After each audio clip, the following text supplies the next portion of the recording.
Welcome to the Informed Pregnancy and Parenting Podcast. I'm your host, Dr. Elliot Berlin, and I want to thank you for listening to our show and sending in great suggestions for episodes and feedback. Thanks to you, our audience is growing by leaps and bounds, and more people are able to make better informed choices about pregnancy, birthing, and early parenting. Joining me today is a quadruple threat, a budding actress, entrepreneur, certified birth doula, and birth photographer, not necessarily in that order. Carson Meyer, welcome to the podcast. Thank you. I'm excited to be here. I'm really excited. First of all, just to be truthful, we met like 3.5 minutes ago. We did. For the first time, but I sort of feel like I'm getting to know you because we have so many clients in common. Yeah, you were one of the first people that I heard about once I entered the birth world. Ooh, that's an honor. And then it just, every time I told someone I was a doula, it was, do you know Dr. Berlin? I feel like I hear your name almost every day. You must be doula for 1,000 people. I'm not, but it's a small town. It's a small town. It's a small town. But usually a newer doula has one client and 3 months later another client. You're racking them up. Yeah, it's been a busy year and a half of doing this work. That's awesome. And I feel lucky. You've got a lot going on, and you really seem to be just getting started. And I have a million questions about each of your ventures, so I want to get in all of them in the next hour. Let's start with this. What order really did you start all of those things in? Okay, good question. Thank you. So, where do I begin with my life story? I was one of those people growing up that I always thought I would never find a job. I had friends who wanted to act, or they knew they wanted to be doctors. They knew they wanted to do these things very specifically early on in their life, and I never did. And so when it came time to apply to college, it was I was like, what do I go to college for? I have no idea. Had lots of interests. Always had been really creative, but never had my eye on one thing. So I found this school called Gallatin within NYU, New York University, and I was like, oh, I found the perfect school for me because I can create my own major. So I was like, this is for somebody like myself who loves everything but didn't know exactly what I wanted to focus on. Is that a selling point of the school? It is literally, so you are a student of NYU. Okay. But you go, some people are in Tisch, some people are in Steinhardt. There's all these different colleges. Specific schools for specific careers. Exactly. So this one is Yours the was career. Choose your own ending? This was careers for people who have no idea. Don't have it together yet. Which, you shouldn't, I guess, when you're going to college. But I got in, and I was so excited because I was like, I can begin my path as everything and nothing at the same time. Oh. But it was kind of the perfect place for me because I got to continue learning and reading and experiencing a new city. And outside of work, did you have hobbies, things that you like to do? Oh yeah, I was very creative. So I was knitting and making things and doing ceramics, and I was always interested in health and wellness. So, but I got to the school, and I quickly decided through my own anxiety, my own journey, as an artist and as a human, I was like, I want to look at how the mind and body can work together for optimal health. I want to learn about how we can use creativity in a mental health field. I want to learn about the emotional side of expression, self-expression. So I studied alternative medicine. I studied art therapy. I got to study a bunch of different classes that I don't think a lot of universities would acknowledge or offer. And it was through that I found acting, because I started taking all these different art classes and music therapy, drama therapy, and just traditional art therapy. And I took an acting class here in LA, and I grew up in LA. So Hollywood. This is after you graduated? This was a summer, my first summer. Oh, your first summer back. Yeah, of NYU, and I decided to do that while I was off. And I grown up in LA, so I was very familiar with the Hollywood. The industry. Industry, exactly. But I quickly realized that I had no idea what acting was. When you started taking classes? Yeah, when I started taking classes. It was different than what you expected. Oh, yeah, because I saw the business side. I saw kind of what the world sees and what someone growing up in LA may see. But I didn't understand that it was this amazing vessel for people to express themselves and communicate with others and be honest, be in the moment, be truly present. And it's weird because I'm a drama major. Oh, wow, I didn't know college, that. Yeah. So, there's a connection between the birth work, I find, and acting. What's the connection that you see? I'm starting to feel, I never thought about it that way. Well, I do think when you're fully engaged and connected in your craft, there is this like loss of self in the best way, where you're completely present in the moment. You're fully connecting with somebody else. And that's, I think, one of the greatest parts about birth. It's the whole world stops and you're doing this one thing. And as a doula, you're fully present on your client, connecting 100%, and nothing else really matters in that moment. So you totally get into your role. You drop in. Yeah. Yeah, you drop in. You become somebody else almost. Yeah, and it's transformative. And birth is... It's transformative. Yeah. Okay, I see that connection for sure. One of the things I loved about acting is you get to be somebody else for a little while. Yeah. And then writing especially, you can sort of create little worlds and actually make decisions that are listened to. Totally. Until your script gets away from you, which is a whole separate issue. But when you did acting classes, was it like stage acting or screen acting? Well, the classes was just acting in general. Acting. Yeah, acting. My first job was on screen, but then I went to Williamstown to do theater, and then ended up coming back here to do a play after that. So I do both, and I love both. But it was that class. Well, in theater, you can connect with the audience. Yeah. Perhaps, and like in a way that maybe in birth you also connect with your audience. And I think even if you're not on stage, I mean, on stage you do have that presence is so much more intense than on screen, because it's in live time. But I do think that if you're on screen, you're still connecting with your scene partner in that same way, where all your attention. I studied Meisner, and Meisner is all about all of your attention being on the other person. So you're not thinking about yourself, how you look, how you're acting, what you're feeling. Everything is about what are you getting from the partner. And as a doula, it's what am I getting? Like, how can I use my intuition? How can I pay attention fully and not be in my own body, so to say, but be fully present on my client and pick up what they need from them. Wow, two things come to mind right away. First, when you say what you're getting from your client, it's not like what's in it for me. It's the opposite. It's like, what do they need from me? What do they need? And that's, as an actor, that's the best actor is, what can I give you? So the two things that come to mind, one is in acting. We did this class where this was one of the classes that left the biggest mark on me. You do a two-person scene and you get the dialogue script from a show. I'm dating myself, but let's say Home Improvement, okay? And I'll get Tim, and let's say you would get Jill, I think is his wife. I don't even remember. So you get the script, but only the other lines are blacked out. Yes, that's Meisner. That's Meisner. So you memorize and wrote, right? You memorize just yours. Yours part of the dialogue. Yep. And we did in my that. case, I remember times where I had no idea what the scene was about. Yeah. I thought it was about a sports car and turned out to be about a vasectomy, right? So you can't deliver Project. your line because you don't know how. You don't know the emotion behind it until you hear what's coming back from the other person. And you're not planning for what the person's going to say, what the next thing you're going to say. It allows you to have to listen. You're unable to because you don't know until you hear what comes out of them. So I always thought that was a good thing to do with my wife, to work on our communication, right? But she is a psychologist, and she does that. She talks about date night and debate night. Like some nights you go out, and it's just like that original spark that you fell in love with each other, and, the birds were chirping, the earth was moving. And you try to recreate that and rekindle that spark just by going on dates and not talking about anything that's a hot topic, right? But other nights it's debate night. You kind of sit down, and the way debate night works is you're going into it trying to find out from your partner what's working well for them and what's not working well for them. And in the process, you also get to tell your partner what's working well for you and what's not working well for you. But it's really going in to get from them what they want to express. Yeah. And it's really cool how you apply that to your doula work. Now I see why you're so popular as a doula so quickly.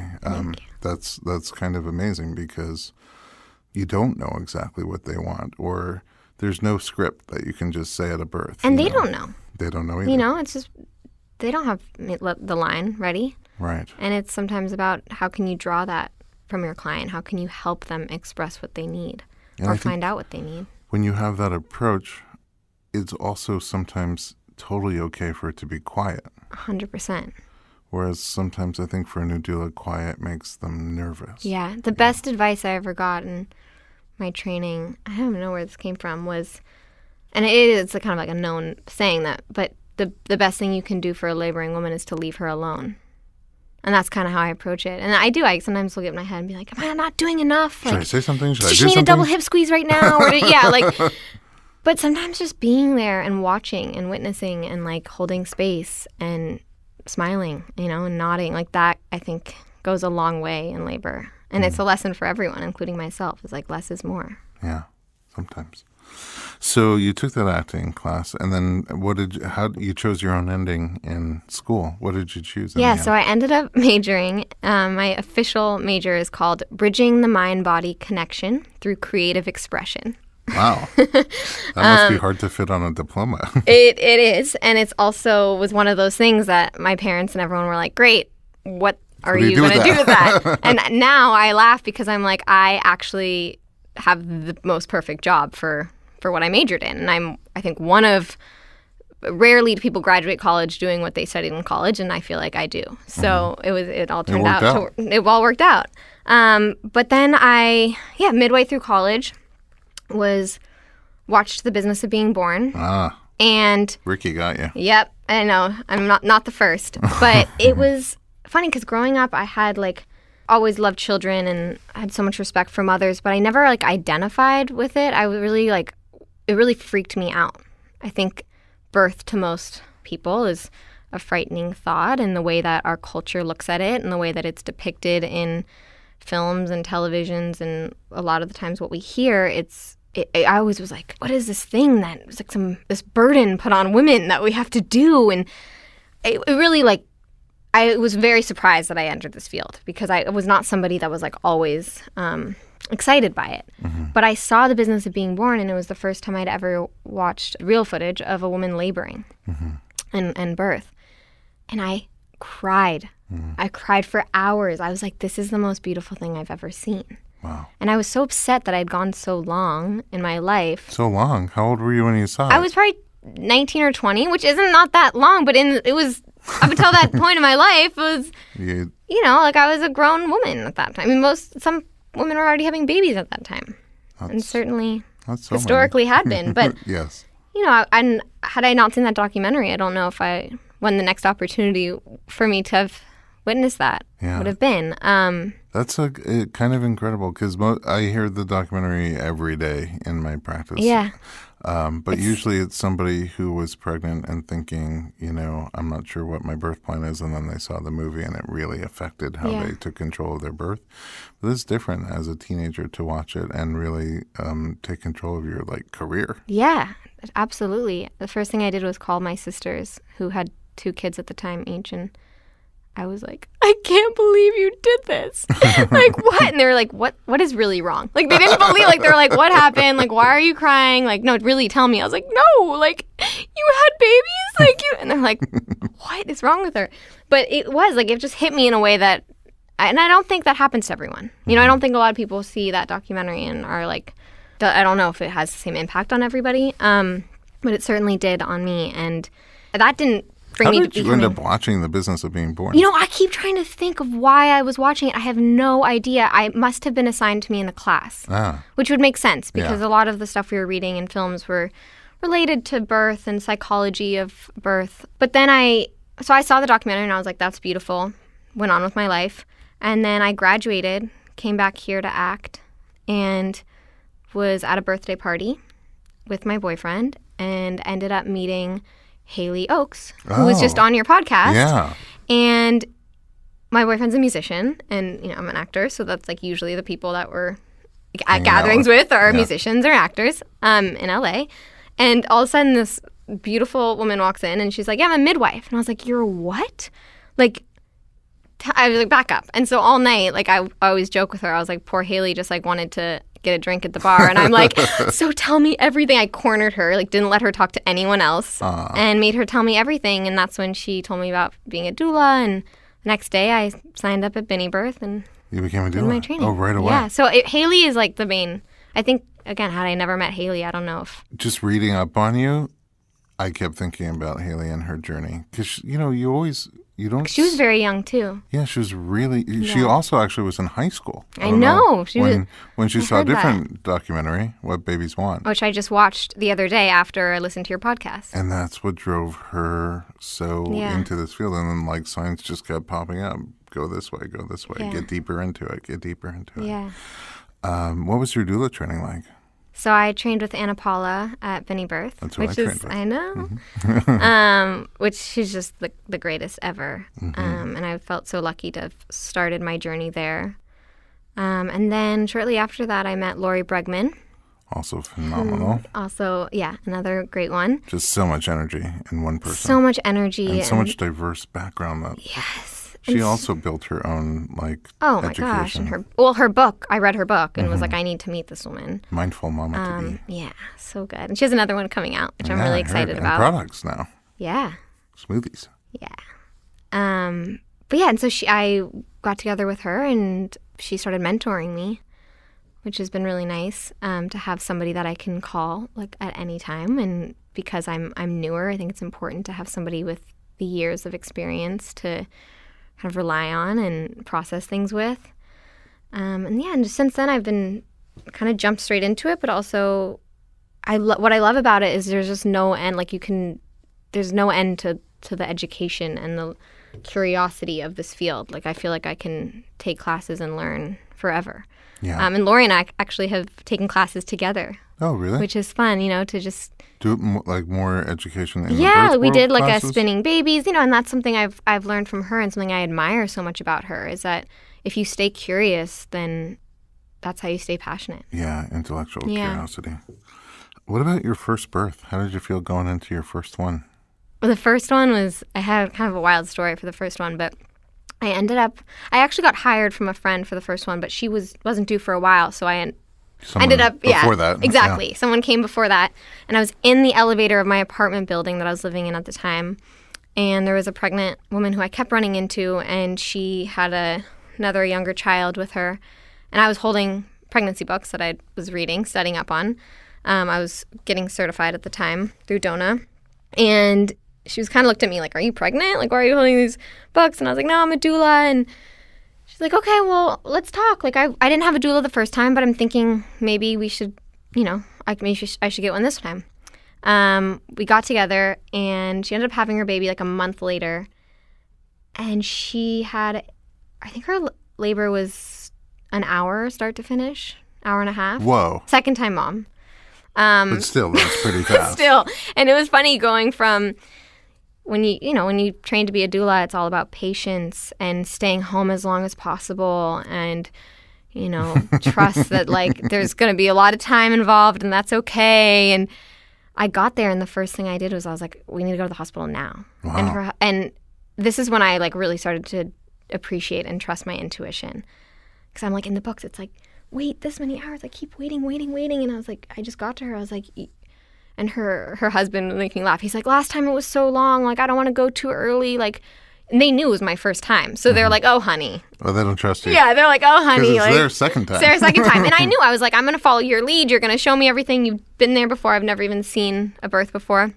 And I forced her to get in the car. I'm begging her. We are driving down Beverly and she's like, pull over. And I'm like, don't pull over. Don't pull over. We get there. We get to the room. It was 10 minutes and the baby was out. The doctor barely made it. So it was just one of those things. And to this day, we're close friends now. And they always laugh. They're like, oh my gosh, had you not have been there, we might not have. That's really amazing for your first birth because you usually walk in, I sort of have a different path to how I became a doula. But usually I think first-time doulas walk in, especially if you don't have kids, and it's just you're doubting yourself all the time. Is this really what I think it is? Is this really what I think it is? But you were sure. You're this is it. We're got to go. That's kind of, that comes from deeper inside. Thank you. Yeah. And it's something an ongoing lesson and something I'm always trying to nurture within me is to listen to that voice. But I was also kept saying, let's just get you checked and we'll come home. There was a part of me that was I didn't know, but something inside of me definitely wanted me to get her there. And I was well aware that this could not be the thing. This could not be it. But I was glad that But you felt I listened. something. Our first birth was about 42 hours, my wife and I. And then our second one was 2 hours, so 18 minutes after we got to the hospital. Wow. Yeah. You got to make up for it after this. The first one, I'm sure that was dicey. a relief. Yeah. And then the home birth, 42 our is- fourth one was just 90 minutes start to finish. Just barely enough time to fill up the tub. Yeah. Amazing. Everyone's different. Everyone. Are there things that make you nervous still about being a doula? Like situations that you do question yourself or wonder about? I've struggled with anxiety in the past. So listening to that voice and knowing how to differ that voice from the intuitive voice from the anxiety voice is something I work on a lot and try to pay attention to and try to differentiate and know how to differentiate. And I think that's an important tool for mothers and pregnant women as well, to listen to that voice. But there's something about birth that doesn't scare me that much. Which is so interesting because up until you saw the business of being born. Yeah, I was terrified. Terrified. And I am somebody who generally, like, I'm a bit of a hypochondriac. Like, let's face it, I'm not the bravest person in most situations.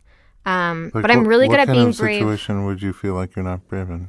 I don't, like, my boyfriend makes fun of me because, like, if there's like a fire in like another city, I'm like, the bags are packed, the car is running, and we're To like evacuate? driving to like a Okay. different state. Yeah. Like I'm very proactively anxious. Okay. Let's say. That's quite a term. Yeah, proactively anxious. Like I'm like, I have a little bit of that OCD. I always have. I've always been like the responsible kind of one in the family who always feels like I need to be in charge of everything and nervous about things and anxious about things. But when it comes to birth, I'm really good at being brave for other people, if that makes any sense. I think for myself, I don't know if I always have that. But when it comes to my clients, I just, there's something, all of that goes away. Yeah, again, it just seems reverse from other doulas that I talk to, where they're confident in their own life, but they're nervous for their clients, because it's not them. Yeah. It's sometimes, I don't want to make you nervous, but I'm No. just saying, sometimes for that, it's like me, it's my own consequences, it's whatever I want to do, but now I'm responsible for somebody else. Yeah. Even though we don't do medical things, so that it's not that kind Well, of that's also a responsibility. big, I think, relief when you're a doula. I know that nothing, I don't make the calls. I can suggest things. And people ask a lot, they're like, do you ever want to be a midwife? And I'm like, I don't know. I do like that I'm not doing anything medical, I'll be and that. very surprised if you don't end up being a midwife. Really? Yeah. People say that all the time, but I do think there's like a safety in being a doula, Yeah, but how long Where- have you been a doula now? like almost 2 years. Right, so it's still towards the beginning of Yeah. that. I don't know. Yeah. I don't know where it'll go, but Yeah. just your energy is. Well, it'd thank be you. I appreciate kind that. of But awesome if you were a midwife. I do feel very confident It's around. funny. Haley said, I asked her, I didn't take it out, but I asked her how she, because she told me she was pregnant Yeah. at the end of our podcast, and I asked her how she thinks it's going to be the one who's Yeah. having the baby. She's like, well, you just kind of have to have a severed head about it. And I'm like, I don't think that's I do that. that might not be the greatest term. I know, Okay, like, let's take out still around birth. I feel really confident around birth, but I think being the doula and not the midwife is a big part of that. So when I'm at a home birth as a doula, I all the time have this mad respect for midwives because, Oh, at they're the end of the amazing. day, I'm there doing psychological first Yeah. aid, a little comforting touch, things Yeah. like that. But the one who's responsible for all of the yeah. medical decision is that midwife. And it's such a great level of responsibility. I personally don't think I could ever do it, to be honest. I couldn't be an obstetrician because I don't play golf, and I couldn't be a midwife. No, for lots of reasons, I probably couldn't be an OB. But the doula, we're able to be there and be so supportive and kind of have that confidence because it's not on our shoulders. Totally. And I think that's an important part of being a doula is being able to kind of let go of that worry and again, be fully present in our clients' physical and emotional needs and let somebody else handle the safety. Yeah. That I will say allows us to something do our job. about you that I also said about Haley Oaks. I feel like there's no question in my mind that you were on this planet before and you were a midwife or something like that. You just have that demeanor and that energy and that That's very passion sweet. about birth. And for that reason, I also, because I wonder, sometimes people talk about when they're hiring a doula, when they're looking for a doula, somebody who has a lot of experience or somebody who has had babies themselves. Yeah.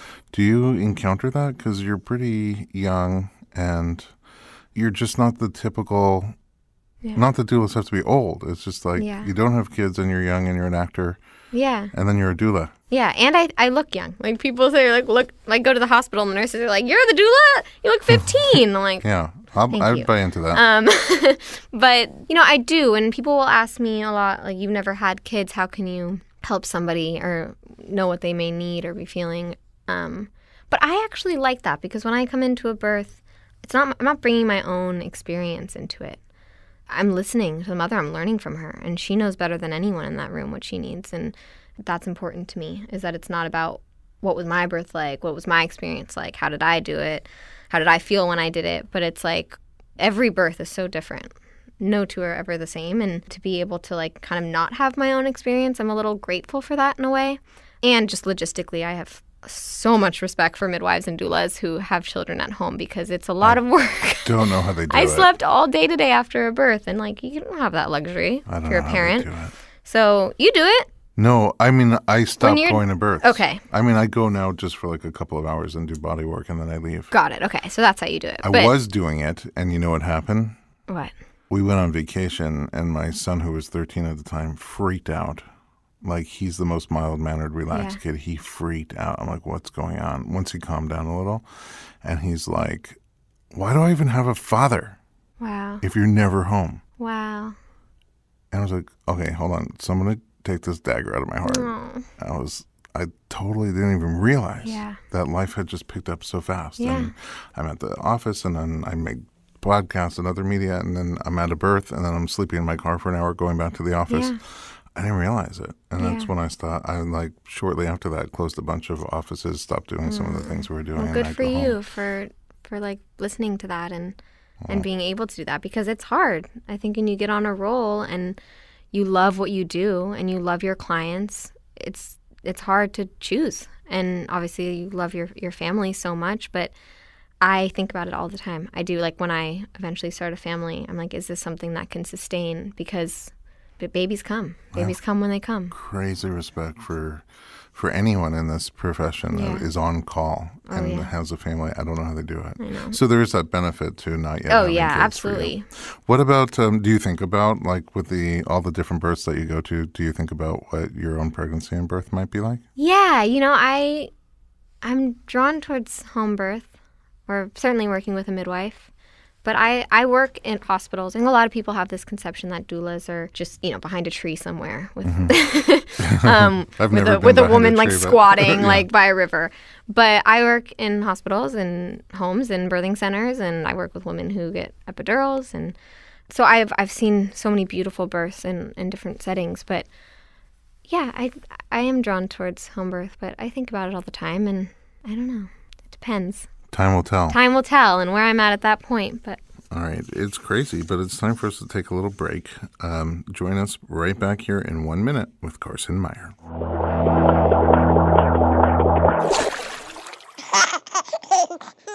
Informed Pregnancy is proud to be sponsored by the March of Dimes, a nonprofit organization leading the efforts to improve health of mothers and babies through research, education, and advocacy.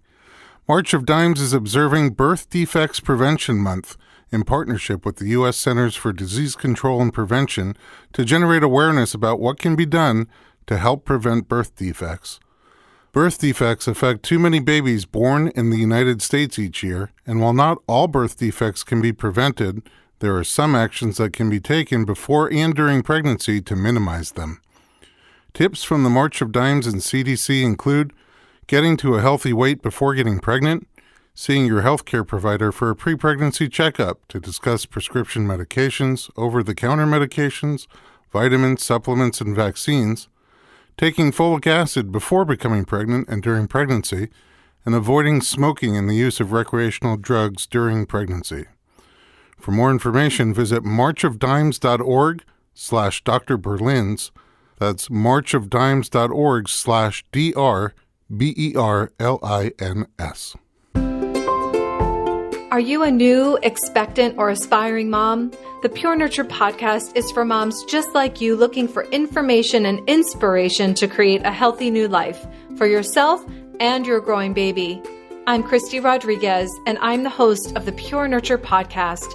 On the show, I share interviews with experts, educators, and moms who focus on a natural, holistic, mind-body approach to pregnancy, birth, and postpartum health. Join us today at purenurture.com/podcast.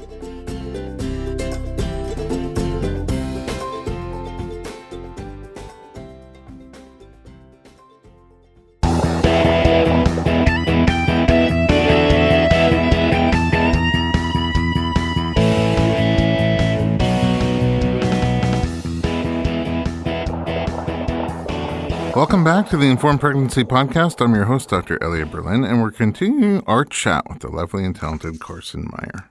So let's talk about acting. Are you still pursuing growing in acting at the same time as you're growing in doula work? I am. Do you have a vision of where you want to go?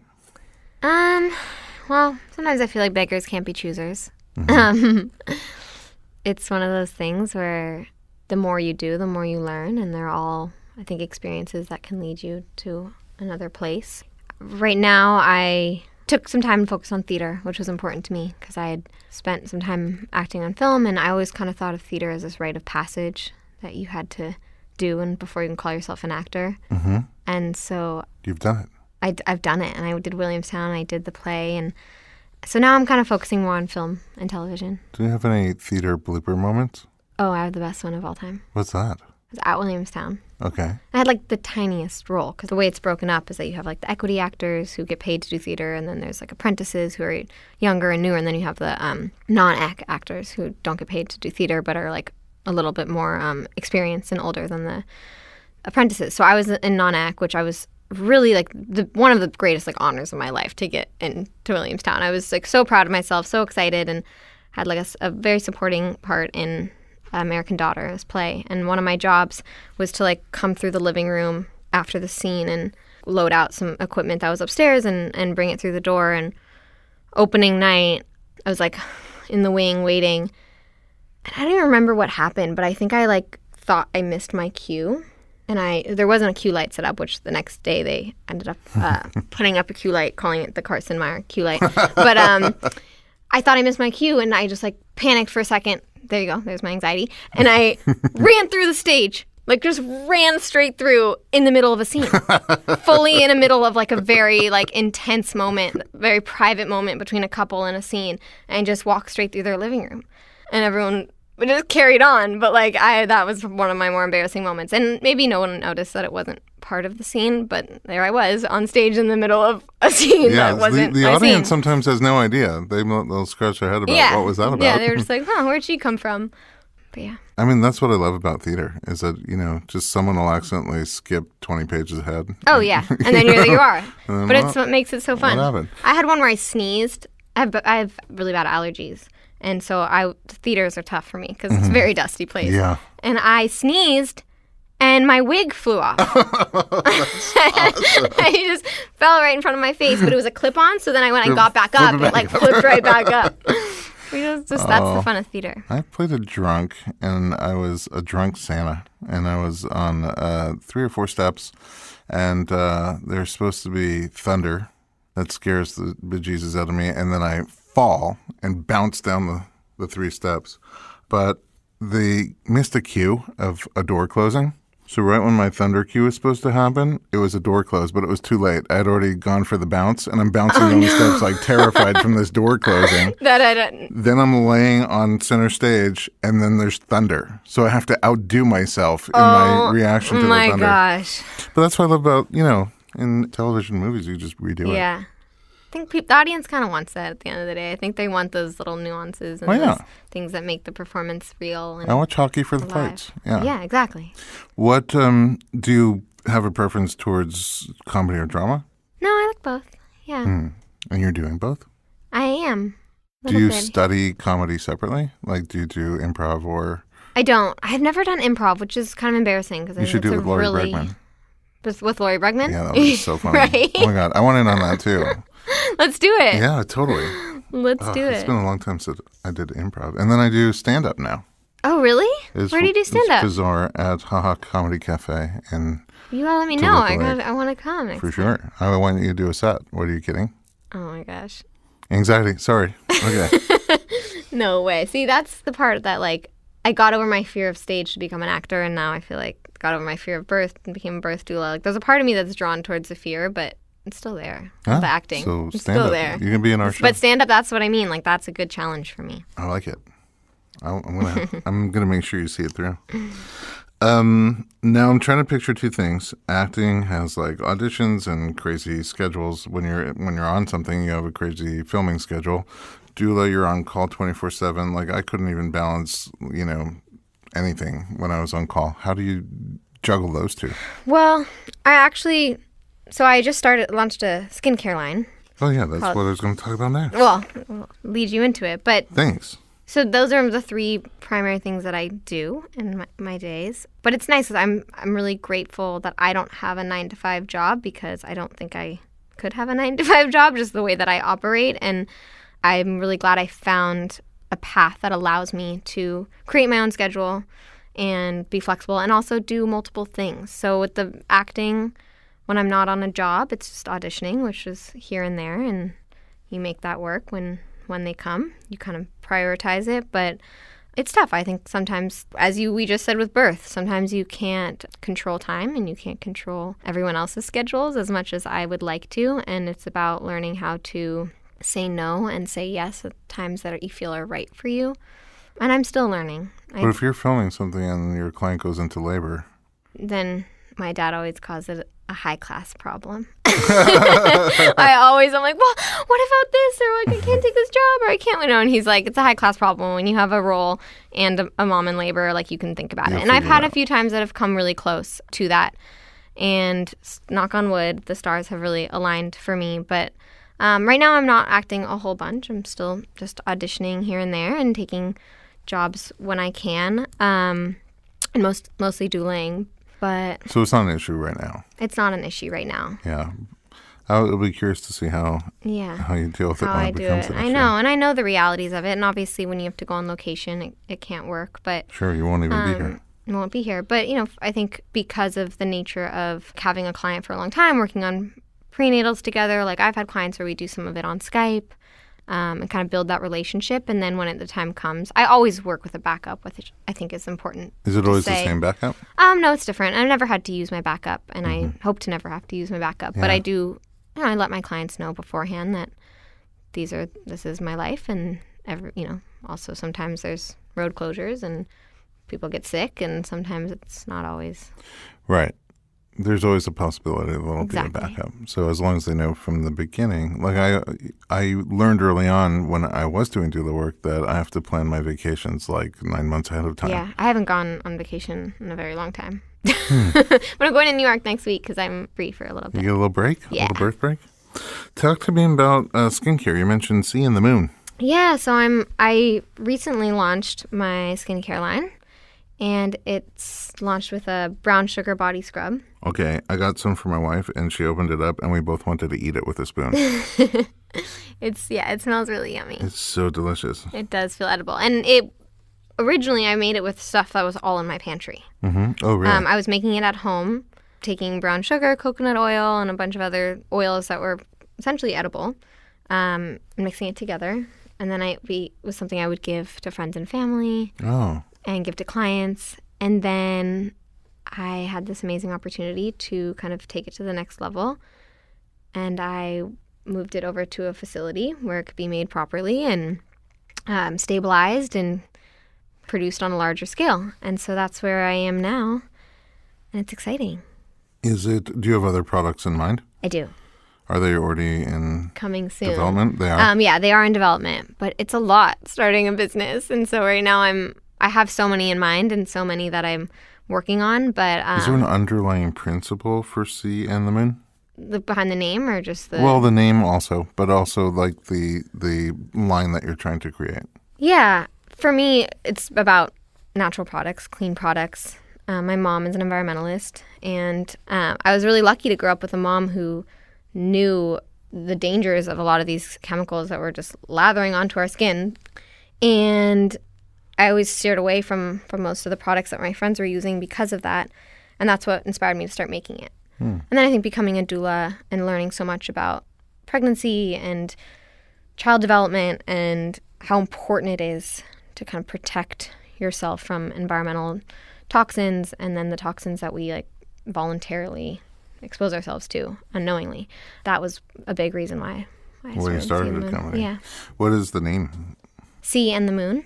So that came, it's the letter C. The letter C. Which is Carson, but also a little play on words because I grew up by the beach in Malibu, and it's always been a very calming force in my life, the ocean. And my mother named me after Rachel Carson, who wrote Silent Spring.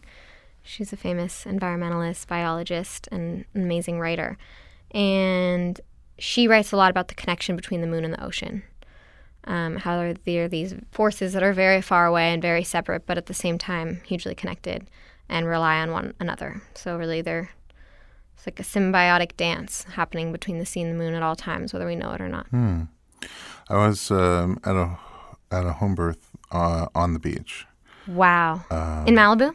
No, not in Malibu, Manhattan Beach. Okay. But there were no homes, no buildings at all between their house and the water. So there's some beach and there's some people out there. But the bedroom is this huge, like, floor-to-ceiling glass windows. And there's a balcony there, so the door opens up. And when they open up the door, you just hear the ocean rolling in and rolling out and rolling in and rolling out. And I've been to a lot of births where they have a sound machine that does that, but just to like literally be there, sitting in that tub, looking at the ocean and listening to the ocean, I was like, you guys should turn this into a birth center. Right? This is like the most amazing setting. And I find that waves in the ocean is such a powerful analogy when it comes to birth. Oh, for sure. Like going under those waves, letting it roll by, the fear of being under a wave, but knowing that it'll pass. Another one will come. Might be bigger, but you'll get under it and you'll come back on the other side. And I think that can be really helpful to some people. Yeah, I've never surfed outside of Google, but I see that there's sort of this analogy of I've been in water with waves, and sometimes the waves get big and you become afraid and they crash over you and you think you're going to die. Yeah. But then eventually you start to realize that the more relaxed you become, no matter how big the wave is, you just sort of ride over the top of it and come down, and ride over the top and come down. You can ride over the top, and also anyone who's a surfer or swimmer knows that the deeper you go under it, also the stiller it is. Because you don't want to be in that whitewash. You don't want to be fighting the wave. You want to get far under it, and that's where there's stillness. There might be craziness going on below you, but it'll be still and it'll roll over you. Yeah. And you can come back up. And I think, fighting a contraction or like kind of scrambling, like you're saying, like that is when it can be unsafe to be in the water. Yeah. And you see that transition where they don't feel safe and they're not sure it's going to be okay. Yeah. And then all of a sudden they find that rhythm where it's okay. Yeah. And then it's just not violent looking anymore. No, exactly. Very cool. Well, I definitely look forward to more Sea and the Moon products. Thanks. I won't eat it. Don't eat it. It just smells so yummy. I had a friend before when I was making it. Now we have natural preservatives in there to keep it, to have it last longer. But back when I was making it at home, one of my friend's daughters, because she doesn't get to have sugar very often, but she was using the scrub on her daughter, and her daughter, she found it completely empty. Her daughter had eaten the whole thing because she knew there was sugar in it, and she had tasted it before and it was on her skin. Which I was like, do not do that. So nobody eat it. But also, I was like, good to know. Everything was good. She's right, It was a very pure product. But I came home one day and my kid ate an entire bottle of children's Tylenol because it tastes like bubble gum. So. No. Oh yeah. Your child, you said? Yeah, my third kid. So we spent the night at the emergency room. My God. The problem is we didn't know how many she had because the bottle was empty. And she got So you didn't know if there were one or two in the bottle before? There could have been 30. We almost never use medication. Yeah, so it was probably... It was in a childproof drawer. No. And a childproof top to the bottle. And she got in it, and we found her on the floor in the bathroom just eating. She happy as can be. She says, "What are you doing?" She says, "I'm eating candy," but we don't have any candy there. And then she showed us the bottle. Oh, my gosh. We called poison control. They said, if you don't know how many, you have to go test her acetaminophen levels. And they have to do it like every 20 minutes for an hour or an hour and a half. And she was fighting and screaming. She really didn't like being there. And they told her like 2 more and they would have had to admit her, pump her stomach, do all sorts of things. She's just under the limit that her liver and kidneys will get rid of it and she'll be okay.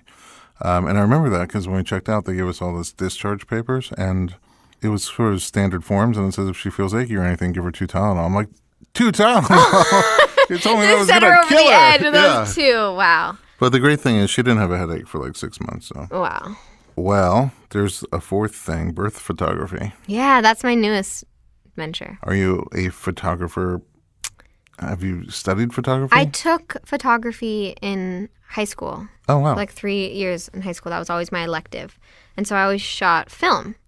I loved shooting film. I still do. And I always thought, like, how cool. I'm going to bring my film camera to births and then do that. And then I quickly figured out film is not the best thing to use when, like, you know, people are in labor, moving around and it's dark, and it just didn't really work out.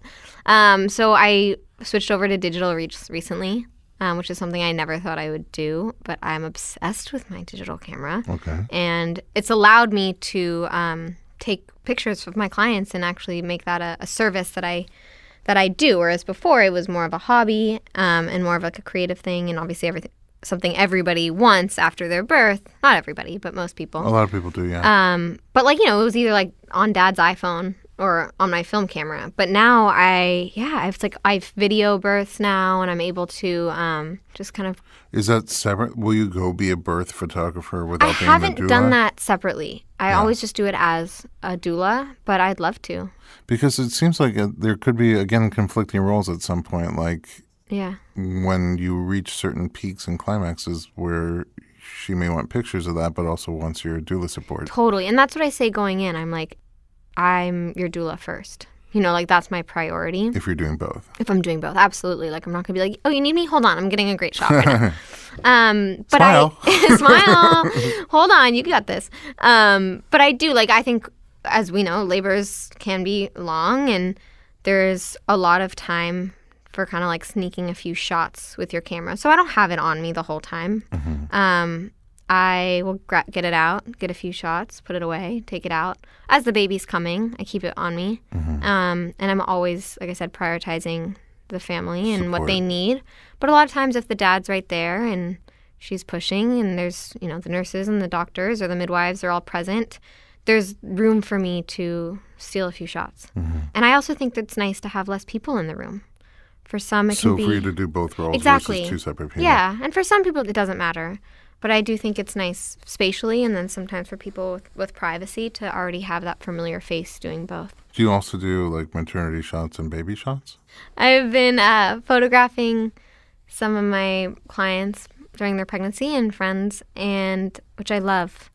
So I've been incorporating that here and there as well. I sometimes see someone who wants the continuity. Exactly, one right? photographer, because you have a style. To do, to get the pregnancy, the birth, and the newborn shots. Yeah, and that's especially for people that actually don't want birth photography at their birth. I'll offer to do, you know, one or the other before or after instead. It's a nice alternative. Nice. Would you say you have a specific style? Of taking pictures? Yeah. I don't know. You know, I don't know if I even like call myself. I'm not a professional photographer, but you have a lot of photography training, though. I do, and it's something I love to do. And I think when it comes to birth, I'm able to have a good eye because it's what I love to witness and be a part of, and I know a lot about it. So for me, that's what I'm drawn to photographing.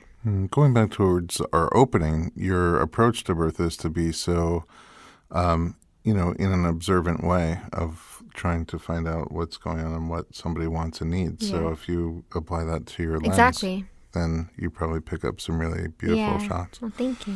How do you deal with low lighting? Because a lot of birth is like low lighting, dim lighting. Yeah, it's tough, and it's something I come across. But again, I think low lighting is priority over a good shot. Because the flash would be a little jarring sometimes. I got a Sony camera that is really great with low lighting, and I'm so grateful to the guy at Sammy's camera because I really wanted a different camera just because of course I was like more concerned with what the camera itself looked like and the brand of camera and all that, and he's like, no, like this new Sony camera is the best for low lighting, because I told him what I was shooting, and he also like helped me with lens, and he's like, you know, when you're shooting pregnant women, you don't want to get a lens that's going to enlarge her. Oh. So even that, like I don't use a zoom lens, which can be hard in birth, but it's also important to me that the lens doesn't distort those images. So you have to be up close and personal. Yeah, or not, and I get wider shots, but yeah, I mean, it would be nice sometimes to be able to like go in the corner and zoom in. Yeah. But all my clients, and sometimes it took me a minute to feel comfortable shooting births because I did feel sometimes like I was being invasive. Obviously, I had my clients' permission, but I didn't want them to ever feel like they had to like present to the camera, or like maybe it was an intimate moment and that I was coming in and taking a picture of it. But most of my clients always say they didn't even, when I show them the pictures, they're like, I didn't even notice you were taking any. That's the best. That's the best. But it's also like when you're in labor, you don't notice what anyone else is doing. Like, well, I don't know. I think because you're also a doula, so like you already have a strong relationship with them, a calming presence for them. So the fact that you're taking pictures, it's easy to lose sight of that, I think. But it could be harder, I think, with somebody who comes in just as a photographer. You may not have as warm a relationship, who doesn't have another role besides taking pictures. Yeah. And so, I don't know. I wonder, I've been to more than one birth where a mom thought she was going to want a lot of photography, and then it sort of became obvious that it was making her uncomfortable. Interesting. And then I've been to other births where they didn't have a photographer and they regret it later. So I guess these are some of the things to think through before you make that kind of choice. Yeah, and also I think it's really important to be able to know that sometimes you can change your mind and that's okay. Yeah. Even if you have something that's suddenly making you uncomfortable, you can exactly. Opt out or like be like someone pull out your phone and take some pictures. Oh, on the other you side. can do the other side. Yeah, good thinking. I'm glad you came tonight. Well, you're charming and really nice to talk to, and I love your quadruple thread of things that you're doing there. They all kind of go together somehow. It's like they're by themselves they look like disjointed puzzle pieces, but it's really a complete puzzle. Thank you. I feel the same. Where can we find you online? Well, you can find me. My doula website is www.carson-meyer.com. For Scrub, or C in the Moon products, it's www.c, the letter C, and themoon.com. And my Instagram is @ccmeyer. What's the other C? Chapman, my middle name. Oh. My mom's maiden name. C.C. Meyer. Amazing. Thanks so much for being here. Thank you so much. I feel like we're going to have you back at some point. Oh, I hope so. I'm bummed it's over. It went by too fast. Well, then we'll definitely have you back. I could talk to you all night. Well, thanks. It's mutual. We'll have you back and we'll play a clip of your stand-up comedy. Oh, no. Awesome. At home, thanks for listening to the Informed Pregnancy Podcast. If you have a topic you'd like us to discuss, send your suggestions to info@informedpregnancy.com.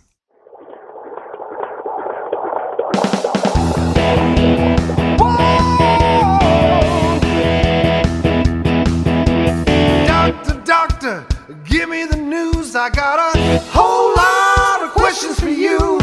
This kid's gonna test my will. I got a lot to learn, and my baby's due.